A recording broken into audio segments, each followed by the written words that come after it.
Everybody, let us start our lecture this evening. So let us see our schedule. So according to our schedule, we will discuss recursion today. Okay, and next week you will have test 2. Okay, and by this weekend you have quizzes 4 and 5 due this weekend. Okay. And in next week on 9th or 10th. So let me see when is your schedule, either 9 or 10th. 10th. Okay. So your test will be on 10th. This time, okay? Your test, so your test will start on time. If you are late, then you will not be given extra time. Come on time. Okay, so on your test, we will cover from week 4 to 6. So from week, we discuss inheritance, polymorphism, and on this weeks, we discuss inheritance, polymorphism, abstraction, that means abstract class and interface, GUI, and string operations. There will be 4 or 5 questions. Okay.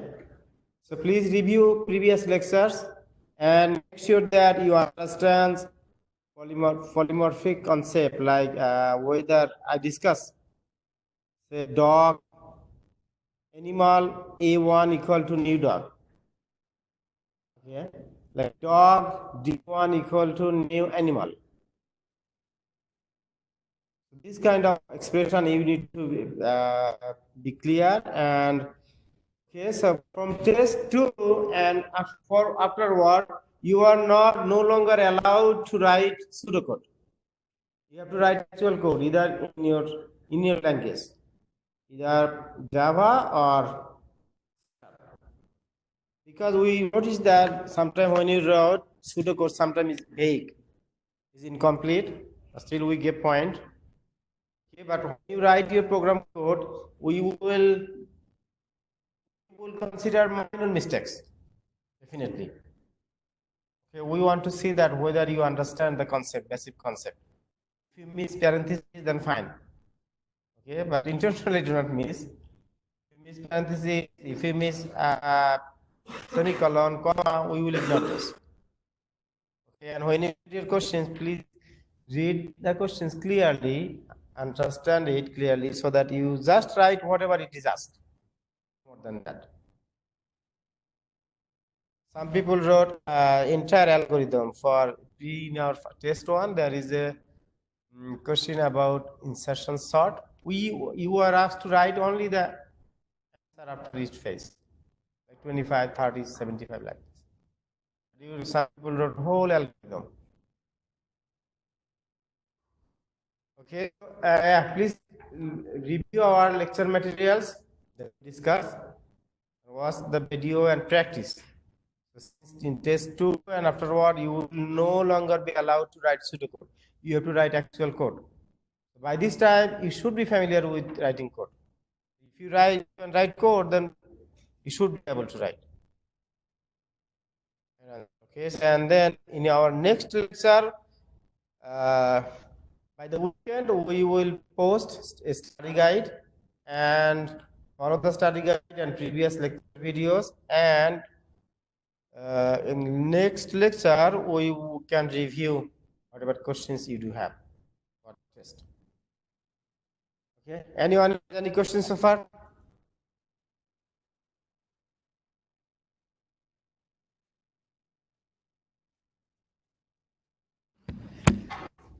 Okay. So this week we will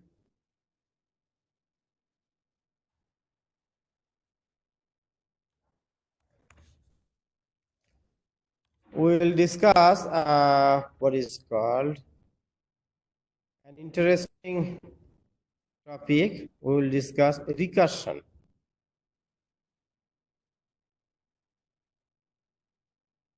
Where's the sound coming from?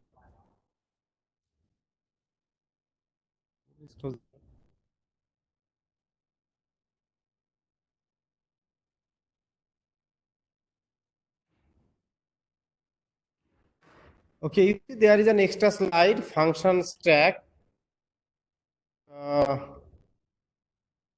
See, there is an extra slide, function stack.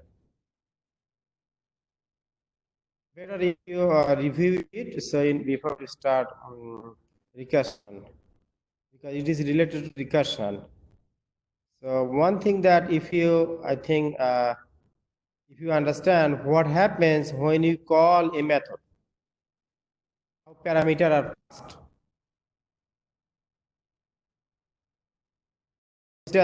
Here, so the main method is calling first method 2, and then again method 1, but method 2, okay, it is printing this one, and within method 1 it is calling again method 2. Okay. So here it says actually how long a method will be alive. Okay, so when method 1 is called, until it goes to its last line, it will stay alive. The last thing you have to remember. For instance, here when method 2 is called, when it goes to its last line, then it will be. Again, when methods call a method 2 is called within method 1, then it will come back. It will be called again. At that moment, the operation will go on hold for method 1. And after finishes method 1 calling, then it will go to the last statement. So at this during these phases, our program pointer, they stay in stack. After our test, we will discuss stack and queue operation.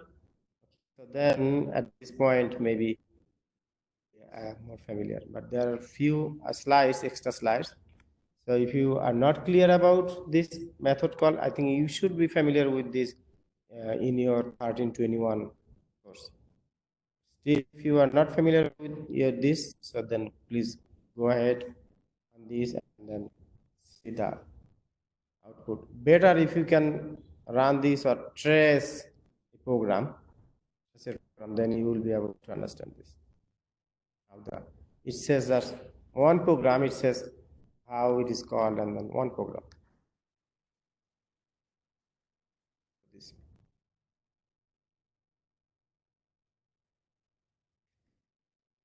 Okay, then you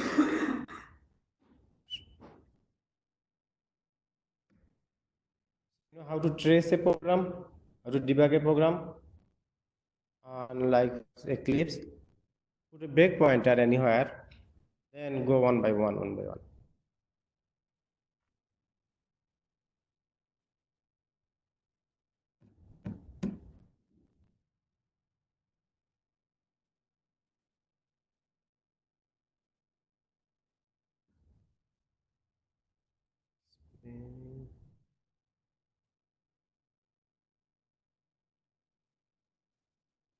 Recursive method. We have recursive method. We discussed recursive method in Spring. So let me check.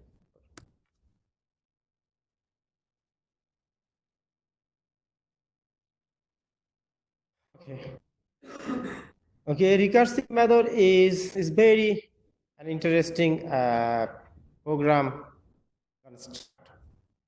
Okay, when a method calls itself, then it is called a recursive method, and the process is called recursion. Okay, in many ways in our real life we call same process by itself. For instance, when we calculate factorial of a number, while calculating factorial of, for instance, 6, we can write 6 into factorial of 5, and then we can write 6 into 5 into factorial 4. So like this way we can write like this way.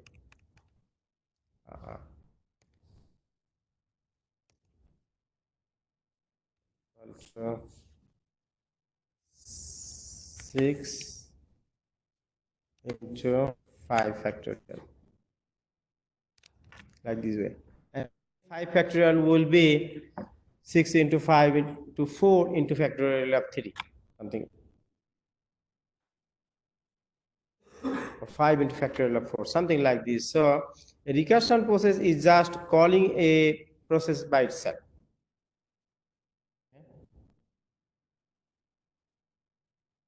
So in general, we know that factorial of n equal to n into factorial of n number, factorial of n minus 1. So if we follow this process, we will see that we will be able to understand. If we describe how to find factorial of a number, it will be easy for us to understand how a recursive process works. Okay, in a recursion process, there are two major things. One thing that we need a base case, and another thing that we need a condition upon what our recursion process will terminate. That's two things we need. One is a base case, and another is it's called termination condition, terminal condition. Okay, so let me see which slides. I think these slides are new. We did not have this. For instance, while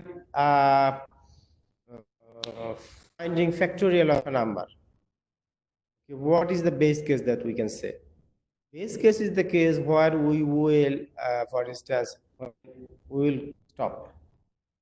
We will no longer refactor. For instance, here, while doing factorial of n equal to factorial of n minus 1 equal to n into factorial of n minus 1 into factorial of n minus 2, something like this. For instance, while finding factorial of a number, we can make base either factorial 0 or factorial 1. We know that factorial 0 equal to 1 or factorial 1 equal to 1. So either you can use either factorial 0 or factorial 1, we can use our base. So we can say that if this is a real method, so we can say that if n equal to this is n is argument variable, all recursive method usually are called using at least one parameters. This parameter is used to get the base condition. Okay, so it says if n minus n equal to 1, then it will return 1. At this point, function will terminate, and then it will go backward propagation. So I will show you, maybe we have some slides to show you. We could have other base. For instance, we could say factorial 2 when we can say if n equal to 2, return 2. That will work. Even if we say if n equal to 0, return 1. Even if we say if n equal to 5, return what is factorial 5? 120. We can say that, but we should not go above that. We should stay to set up our base. We should stay as low as possible. For this case, either 0 or 1.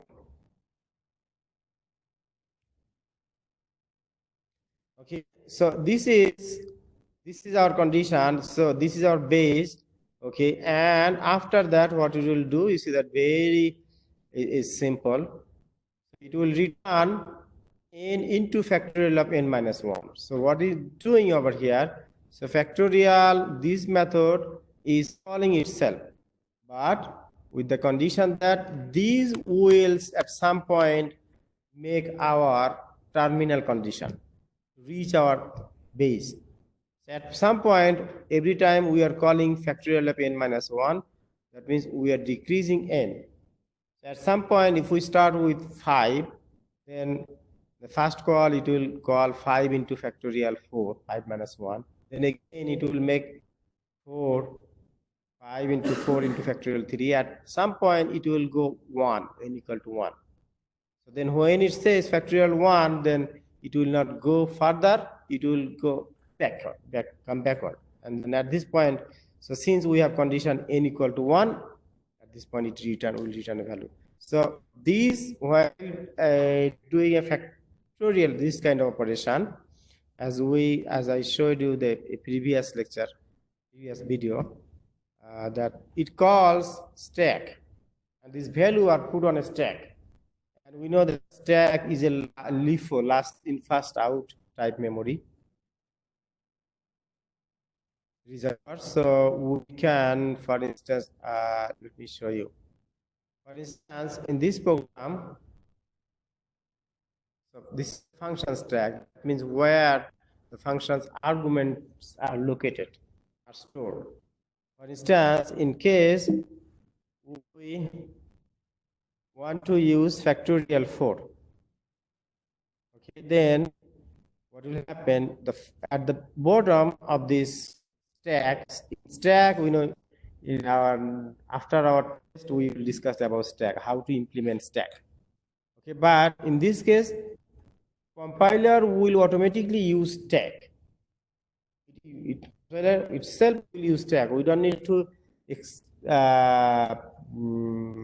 declare or use a stack explicitly. Implicitly, a stack will be used. So if we say f equal to factorial of 4, then give attention what will happen. Here at this case, n will be factorial, n will be 4. Okay, after that, so at this point, so our output, stack output will be 4 because we are doing f equal to factorial 4. What will happen actually? You see that? What is that?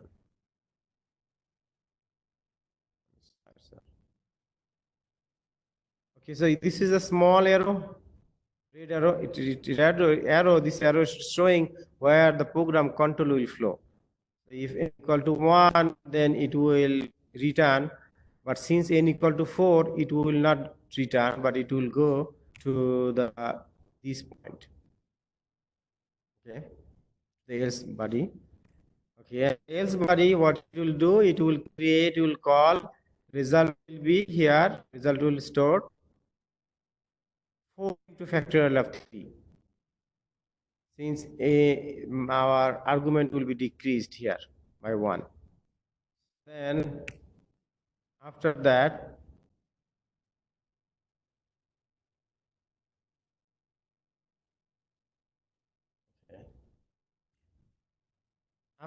it will come back to again with n equal to 3. And then at this point, it will check whether, just it is printing at the beginning, 3 is printing.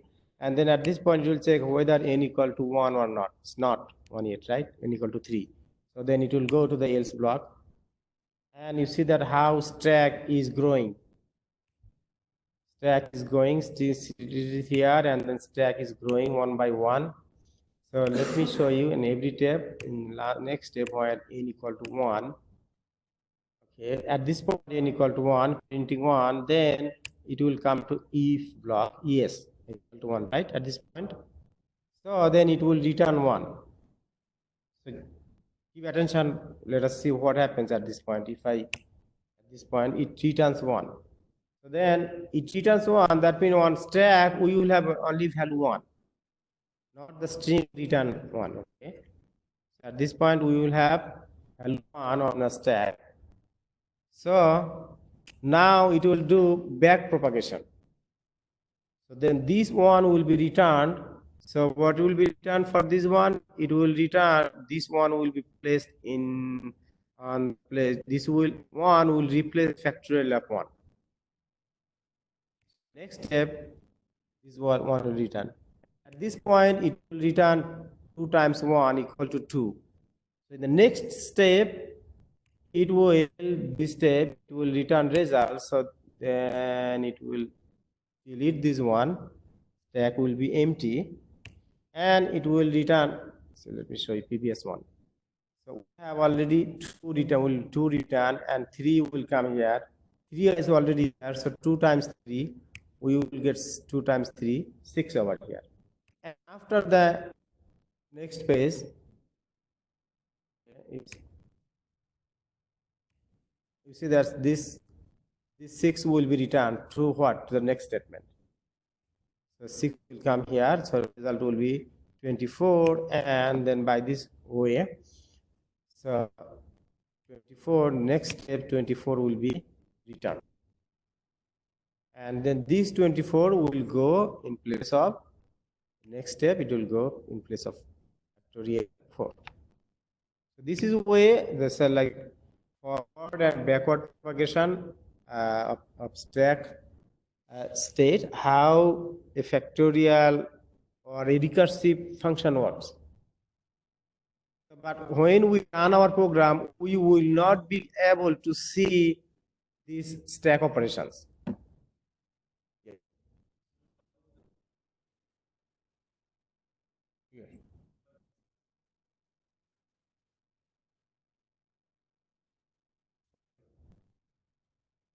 What is your question? I didn't understand.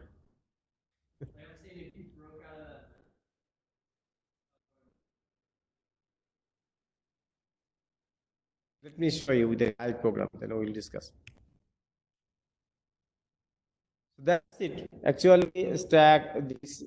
So I think next week, okay, there is a challenge question. Okay, the question is simple: how to find x to the power y.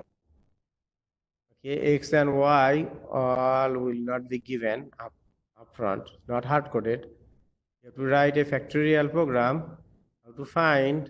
You have to write a recursive program. How to find x to the power y, while x and y both non-negative integer number. Okay. Do this on a practice. Practice this one. Okay. You may get this kind of question in your test 3, not test 2. We have already code over here. Okay. This is the first. This is already we have code. My code. Okay, but practice. Okay. This one.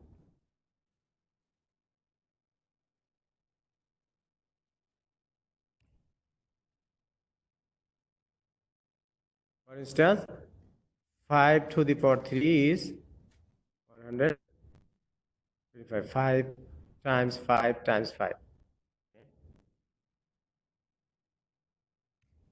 Okay, this is simple program, but we will show you that.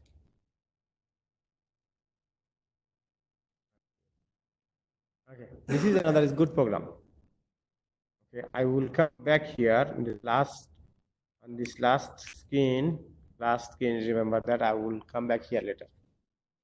Okay, so we have one more slide for recursive method.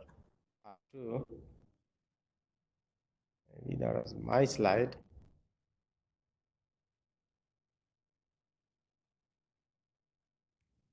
Let me see, what do we have? This one. Okay, this one is our whole slide. Last year we did have this one.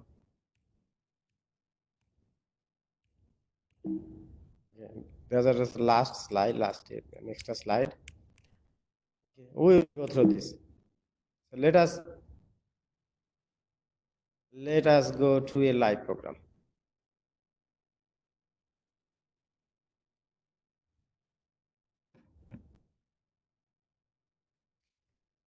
Okay, so let us do write a program.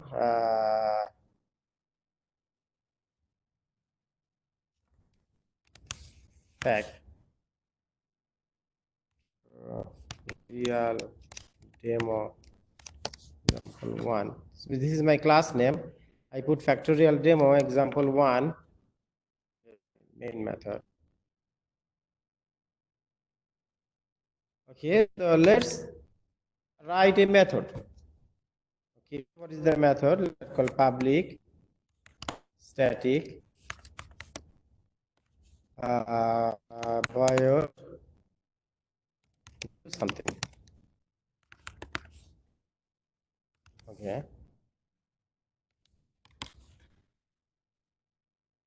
Let's write a method something. My method name is do something. Okay, and within this method, let us do sys out, then command or control and have it plus space bar. Okay. Let us paint something. Let's do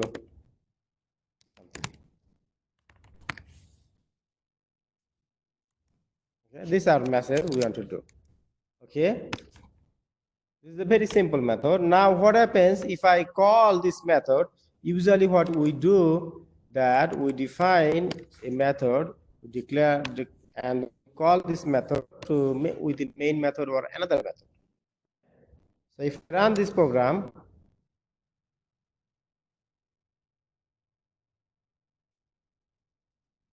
this will execute one time and then it will show up, let's do something. Okay, and if I call this method multiple times, so as many times as I call it, as many times as I call this method, this many time it will be executed, right? It is clear, right? Now let us call this method in recursive way.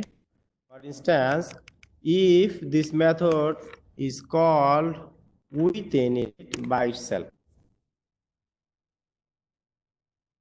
If this method do something is called within it, then what will happen? It will be a recursive process, a bad recursive method. Okay, it will be an infinite loop, not really an infinite. It will show sometime at some time the track will be full, so it will not. It will. You see that? It was very fast. Okay, let us give attention. Let me run it again. You see that? It printed many times, but even I could not see. You see? Did you notice that? It printed this very quickly. I wish I could give another like a delay. If I could give a delay, few seconds, then I would see. So it after printing, sometimes a stack will be full, and after that, at point, it will give an error message. You see that? Stack overflow error message. Okay. So what should we do? We should put condition here within this method so that it does not go an infinite loop and it terminates at a certain point or whenever we need it. For instance, think about a situation. If we have a good vehicle, it's good, engine is good, everything is good, except that there is no brake. Brake doesn't work. And then ultimately there is no brake. And what happened? That will be a problematic car, right? It will make an accident. Nobody will buy it, nobody will like it, nobody can drive that. You cannot brake a car. Okay? So then we need to put a brake point over here. There are multiple ways how can you put their brake. For instance, let me put a variable int x equal to 0. Okay? And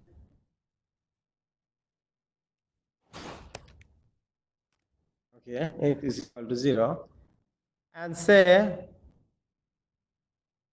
while you can do many things, while x not equal to maybe 100. Okay,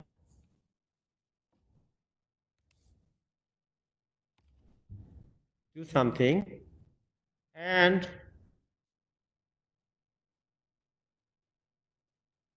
I need this one.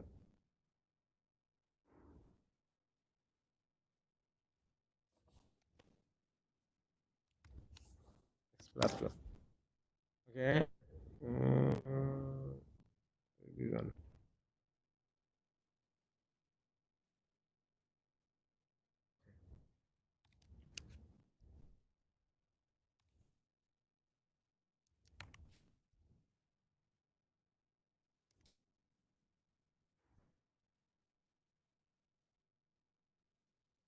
So let me see how far it's going here. I did not print x, right? Okay, every time it will make x equal to 0. Otherwise, I could give static variable over here, class level, public static.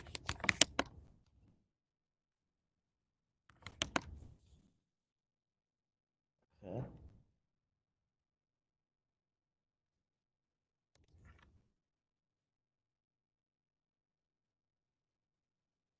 Still it is getting.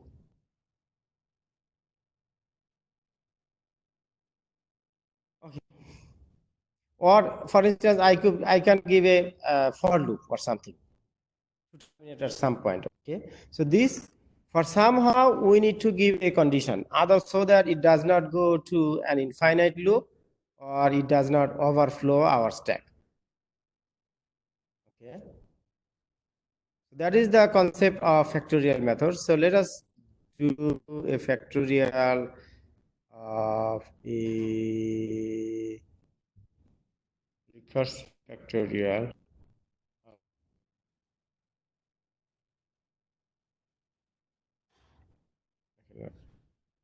Uh,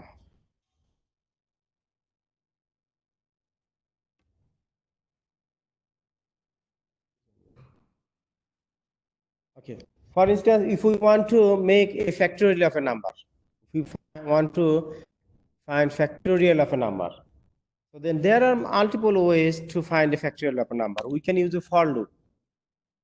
We can use a for loop for I equal to, like for instance, 1 to n. We will multiply our numbers again and again. Okay, that can be done using a for loop. But if I want to use a recursive method, a factorial method is the best method that we can use it to demonstrate a factorial of a number. Factorial method. Okay, so for instance, larger.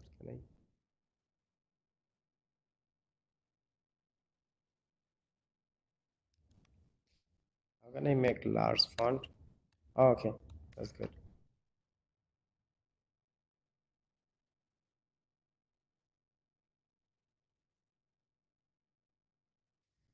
Okay, if n equal to 5, for instance, program, what is my base case over here? So this is my factorial method.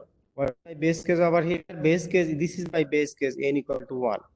If n equal to 1, then it will return. Okay. Otherwise, else, what it will do, it will return, okay, n equal to factor of n minus 1. So let me run this program. So it is returning 5, factorial of 5 equal to 5 equal to. So the previous program, that's the slide I showed over there, that what did that do? They just printed over here n equal to n value. Is they just printed n value. So if I print n here, maybe you will be able to see n.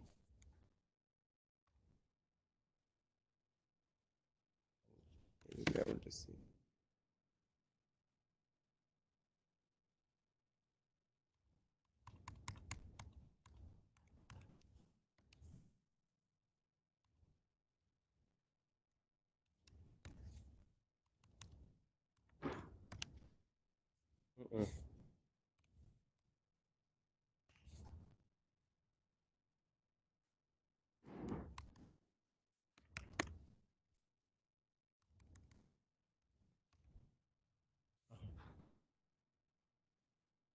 So at this point, if I run this program again, every it will be showing me.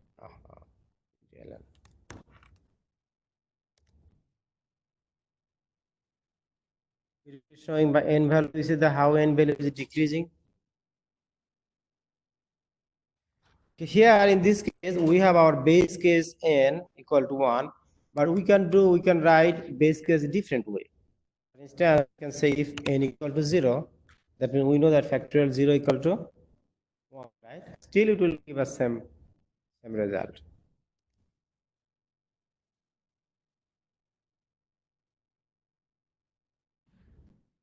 Okay, but it will go, this is will be my last 0, it will go to 0, but previously when I gave n equal to 1, remember that I want to rerun this, or it will show me.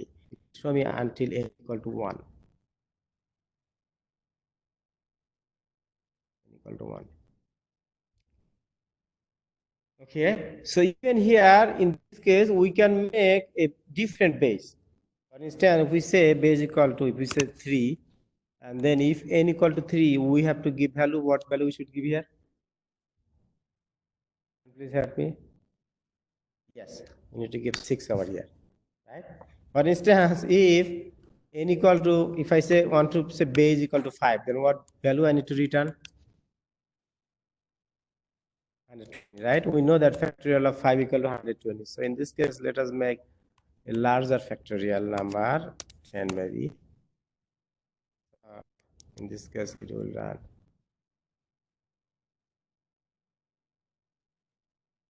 So it start as n equal to 10, and then n equal to 9, and then it will show last, it will go all the way and to all the way to our base case.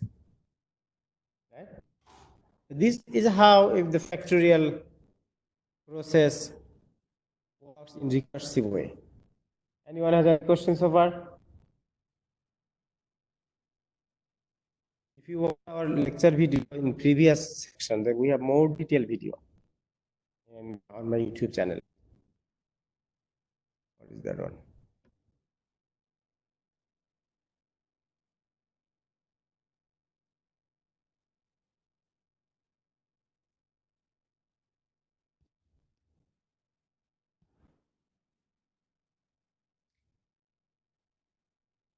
Okay, so let's go.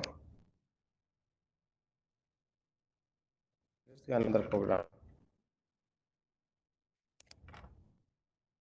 Okay, there is another program that is Fibonacci number, to print a series of Fibonacci number. Fibonacci series is a mathematical series in which the third number is the sum of previous two numbers.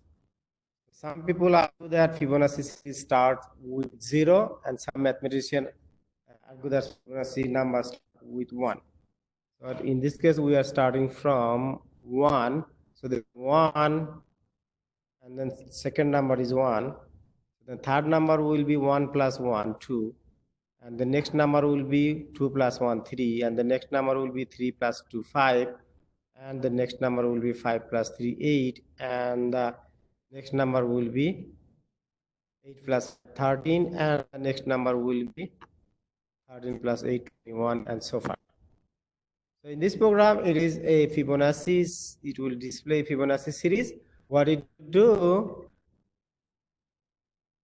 it will, this program will take maybe, it will show a Fibonacci number, whatever value we put until the 16, say, right? N equal to 16. The first 16 Fibonacci number, whatever value you put in, and first nth Fibonacci number it will show. Here are the Fibonacci series, thus, oh, by the way, one thing. Now, so far, do you understand why do we put static here? Do you understand why do we put static here?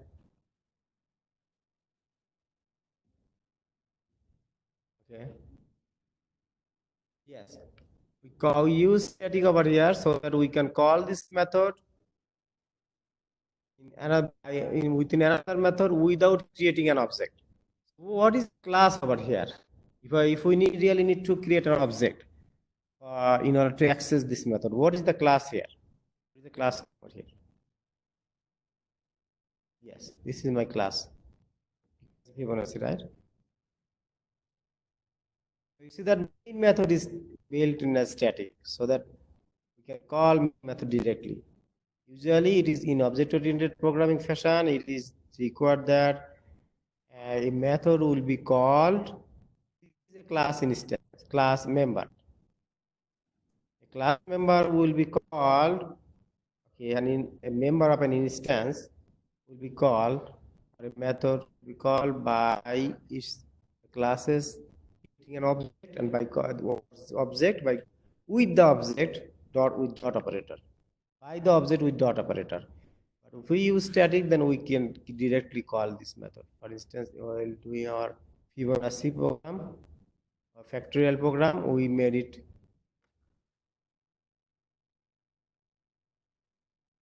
static. Okay, the Fibonacci series is here.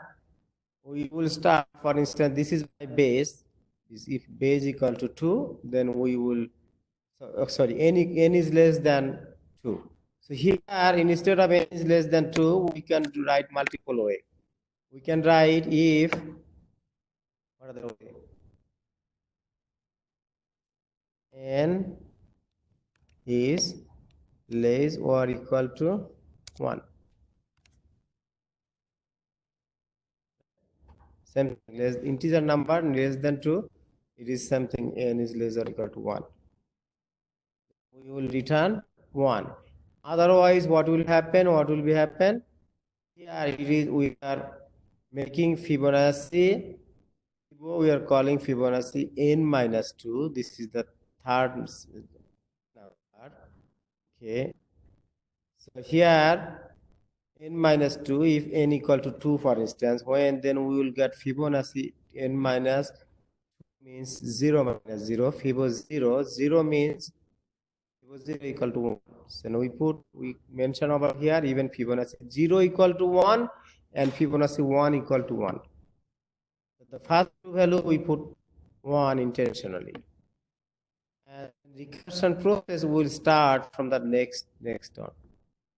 It will make first one Fibonacci 0 plus Fibonacci n minus 2 minus 1 equal to 1. So Fibonacci 1 equal to 1, and then Fibonacci 0 will be 1. So then 1 plus 1 will be 2.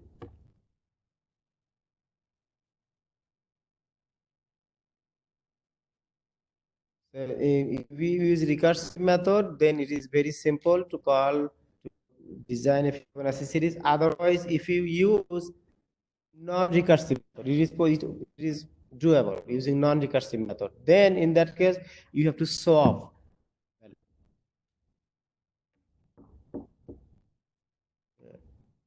Maybe I have a program.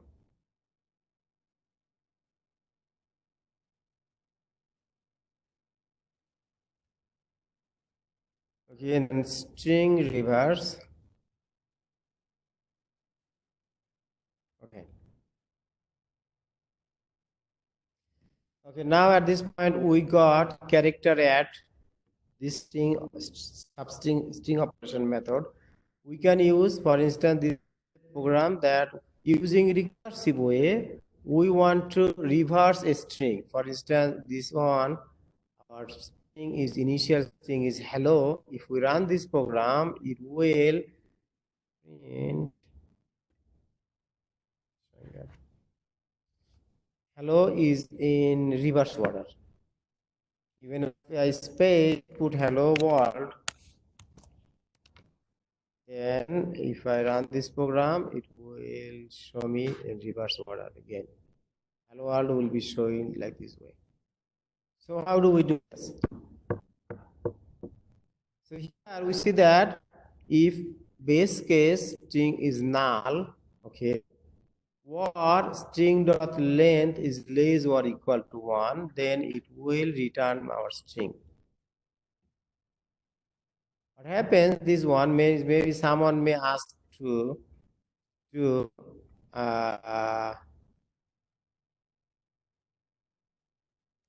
try to find the reverse of this empty string. So then still it should work. Okay, empty string is empty. Okay, if someone wants, if a string does not really exist, so what is its value in C++, and in Java and C#? Null value. If a string does not really exist, then it's a null value. If then this is null, then you will print null. You know, there is a difference between null and empty. You understand? Empty means string exists, but it does not have any value. I have a bank account that has 0 value. zero balance. It may be possible, right? Some people may have bank account with zero balance. Still think about that. I do not have an account in a bank, but if I try to log in to withdraw money from that bank, what will happen? That is called null, does not exist. Okay. By the way, what is doing for both cases, it is making if the length equal to 0 or this, then we are returning the original string. Otherwise, what is doing here? You see that string concatenation. You are doing concatenation. Reverse method, substring. We are starting from substring 1. You understand this one? It will start from the first character. Okay, it will go all the way end. It will remove one character and it will go all the way end. This is called string method. Okay. Sorry, substring one will be substring one. Substring one will start from maybe E. Let me put substring one.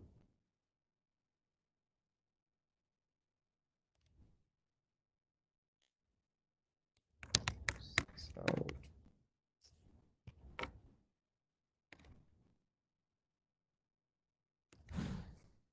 substring 0.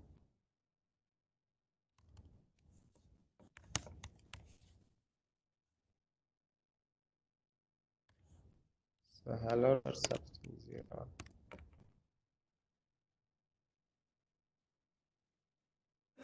And substring 1. Okay, substring 0 will start from 0th character. 0th character is H. So it will go all the way. Actually, everything. Substring 0 equal to. Substring 0 method returns everything, okay? But substring 1, okay, it is different in C# and Java. So it will skip the first character, 0th character, and it will start from E. Okay, so that it will go E2 all the way end. Then it will, since first character, if this when it comes to this condition, that means when the string length equal to 1 or more than 1, okay, then it will take the first character, put on the right side, and then other characters will go in this string reverse method as an argument. So practice this program. I will post this program on my GitHub account, and also if you search previous sections like spring semesters program on GitHub, you will get this program. All programs are there. Okay, 2 other programs we want to discuss. Okay.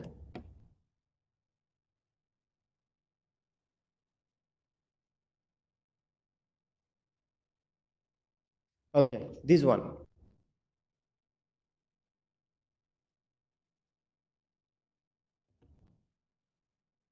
So this is a program. For instance, we want to print very simple program. Everybody give attention, please. 5 minutes. Okay, we'll finish wrap up in 10 minutes. Okay, so if you want to print, just print first n numbers. 10 n numbers. Okay, for instance, n equal to 10. So that if I print my n over here, I want you to understand the difference between this calls. I'm calling here. Okay, so I want you to understand what happens if I call my recursive method before I print value here, print my n value, or after I print my n value. Here, what happens, for instance, if I print, run this program. Can anyone guess? Trace what will happen? Let us trace it. Okay. Let us trace it. Let us put a breakpoint. Just double click, then you will get a breakpoint over here. Yes. So initially it is, since is n greater or equal to 0, I'm calling it 10, right? So what will happen? It will call at this point, okay? So it will call recursive method. So it will call to home. It will call print number 9, right? Okay. The print number 9 will call. Then in case if I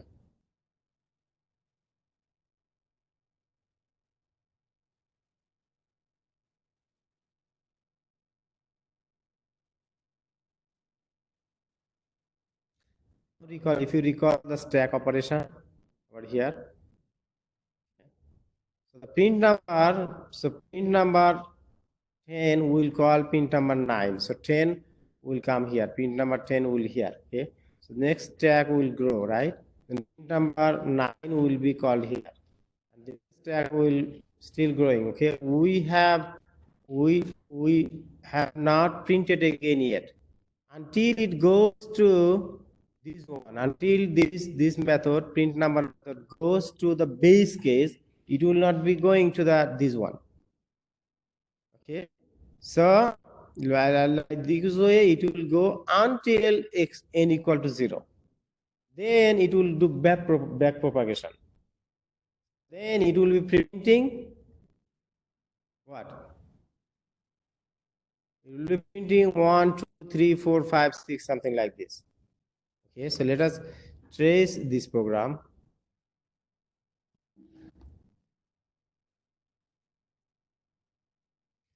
Yeah, how do we trace this program? Just go to run, and instead of click on run, that click on debug.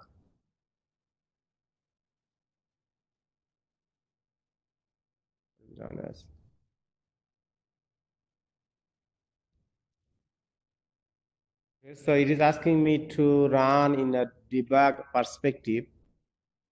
Okay, remember. So it will come with a different skin.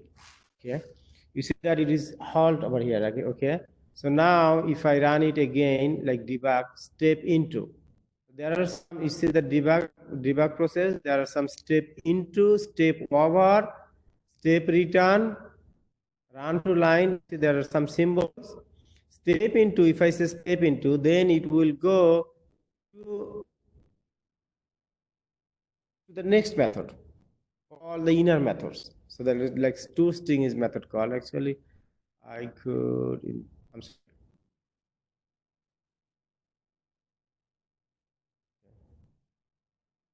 Okay, it's going to string size and many other operations it is going. So I think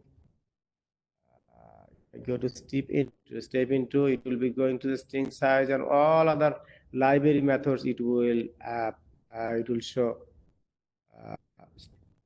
Okay, go step into. Or quick command is step into, just put press F5. That it will, let me set control.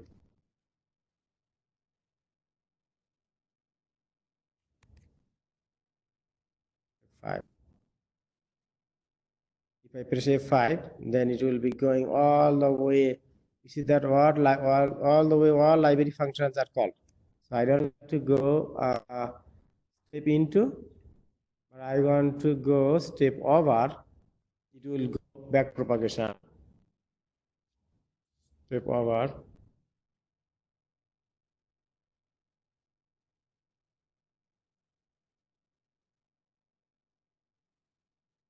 Let me do step return. So it is going return back. Yeah, it is going to return. Step return means it is going, it is returning to my face. Okay, now I want to do, instead of step into, I want to put step over. So that it will be going here.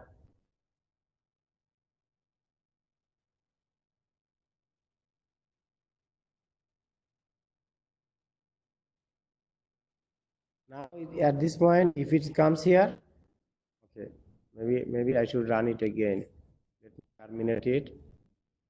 And Let me run this program again. Debug it again. So debug. Okay. Step over. Okay.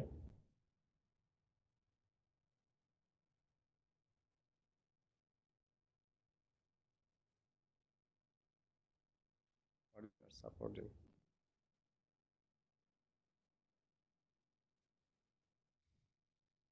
So step over is F6. So if I put F6, so you see that every time it is going step over, it is showing one by one. So function F6. If I press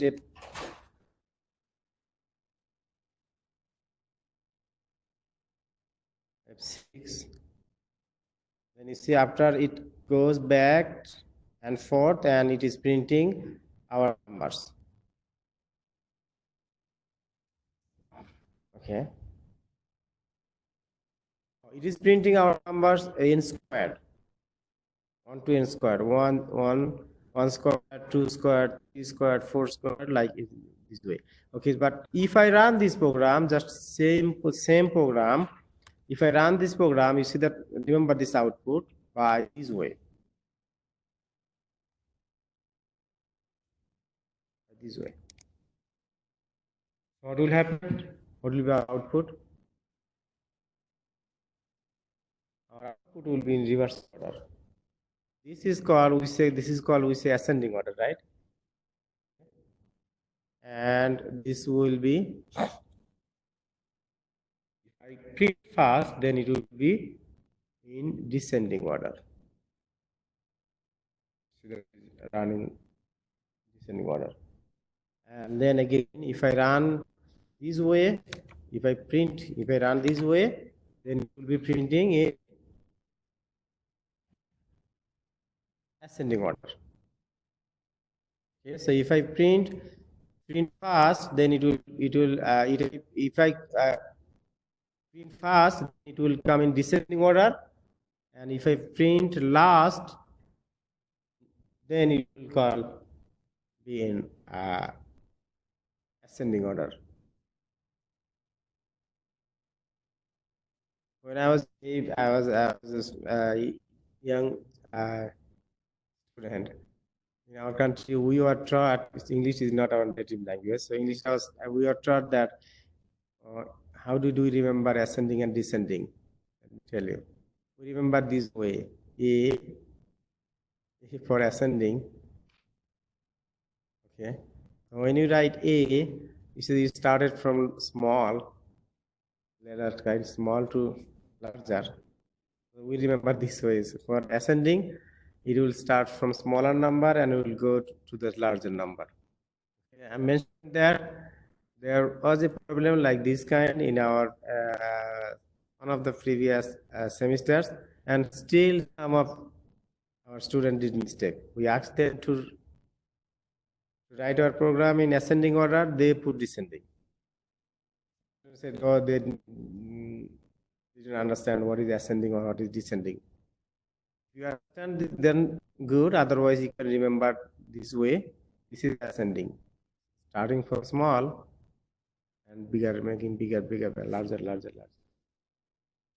Okay. So you understand this program? If you understand this program, what is the effect if I call recursion first before I print, or if I call recursion next after I print? Do you understand? Anyone have any question? Okay, if you do not have any question for this one, so now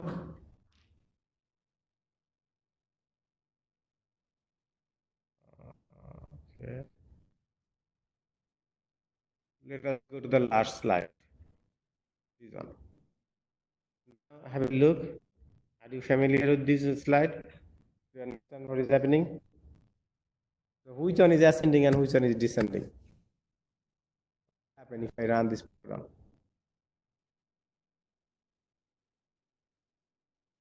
Here, see that, oh sorry, this one is C# and this one is Java. Okay. So it is happening. So what will happen if I run this program? Can anyone please tell us what will happen if I run this program? Okay. So this one you will do descending. And this one I will do.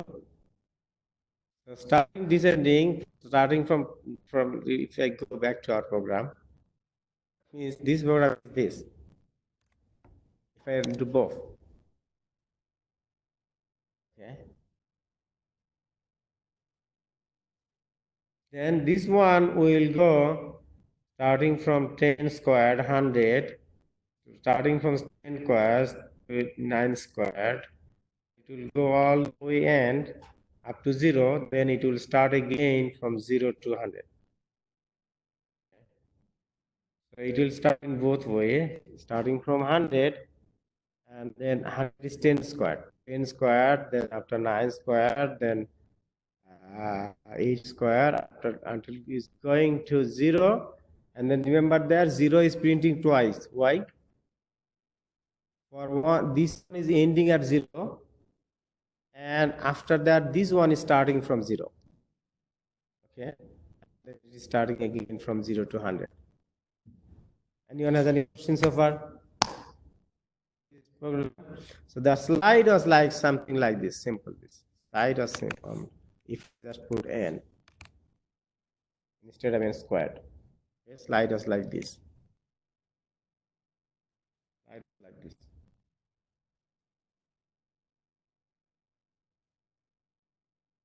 So this was the slide. This slide, if you run this program, you get result like this. That was the last slide I want to focus. Anyone has any questions so far? Okay, again remember that your test will be on next week this time, right? If you do not appear in test, your final will be final exam will be compensated, okay? And remember that the withdrawal date of this course is say, October 9th, right? October 9th is the withdrawal date. So at this point, we have gone through half of our course. How are you feeling? Are you getting interest? So we discussed object-oriented principles, all object-oriented programming principles, and now we will imply those steps in our class steps. After the test, we will discuss some advanced steps. What we will discuss? We will discuss after our test. We will discuss linked list, stack, QE, file operation, exception handling, and BST. Already we have completed half of the course content, major portion of this course. Many universities, they just focus only up to this for this course, only object-oriented programming. But in our program, we do have some advanced stuff that will to help you to be prepared for data structure course. Actually, these linked list, QE, these are the data structure content. If you learn this in this course, then you will have some advanced knowledge about data structure, and then it will be good for you to do good in data structure. Okay, thank you so much, and everybody have a good evening.